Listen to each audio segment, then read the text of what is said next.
नमस्ते, सदा खुश रहो बिटिया। I, JVN Dr. L.K. Sharma, Professor Jyoti Vidyapit, Women's University, Jaipur.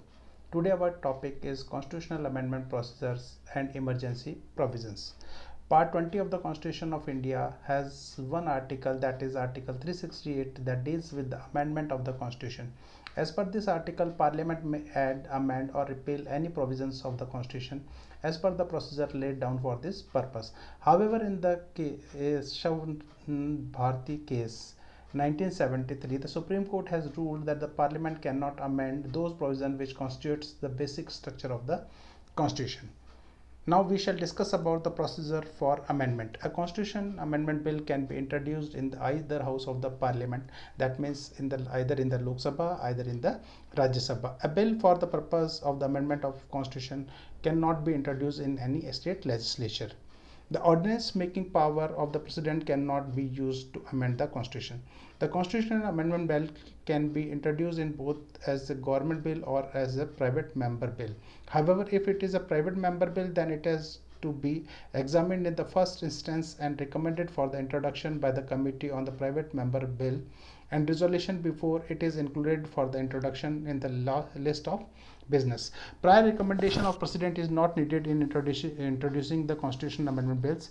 The constitutional amendment bills are not treated as a money bills or financial bills, even if they have same provisions related to them.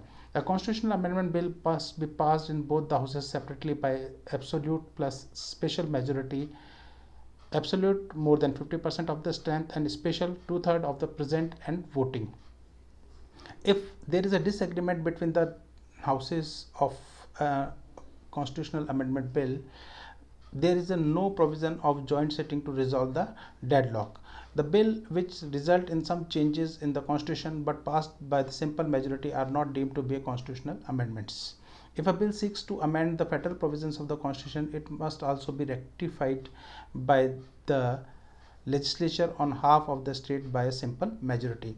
Once the bill is passed in both the houses, the bill is sent to the president for approval. The 24th Amendment Act of 1971 had made it obligatory for the president to give his assent to a constitutional amendment bill. Thus, for a constitutional amendment bill, a president can neither withhold his assent nor return the bill for reconsideration. The bill which results in changes but not deemed to be constitutional amendment bills.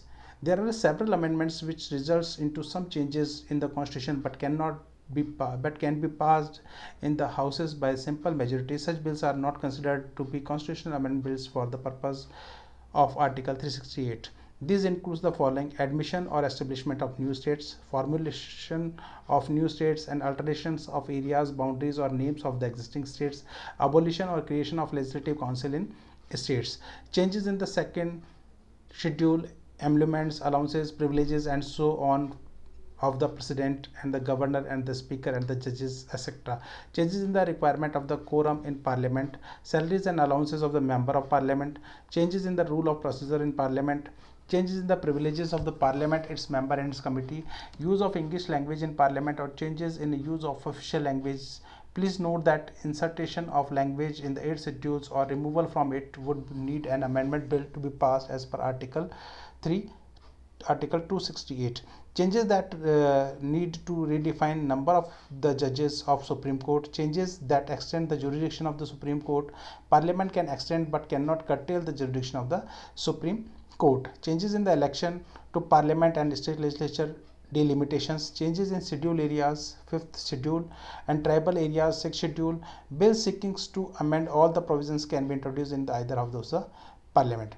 The amendments that seek to change federal provisions of the Constitution. A constitution amendment bill which seeks to make any changes in the article relating to the election of president or the extent of the executive power of the union and the state and the Supreme Court and the high courts, or the distribution of legislative power between the union and states, or representation of states in parliament, or vary procedures for amendment as laid down in Article 368 of the Constitution. The above bill will be first passed in the two houses separately by absolute and special majority, and then also need to be rectified by the legislature of at least half of the state by resolution. Only after this bill, the bill will be sent for the president assent. The President assent to the Constitutional Amendment Bill. The Constitutional Amendment Bill passed by the Parliament by the prescribed special majority and where necessary ratified by the requisite number of state legislature are presented to the President under Article 368 of the Constitution, under which the President is bound to give his assent to such bills. Thank you. This is all about the constitutional amendment procedures. If you face any problem, then write your comment in your comment box.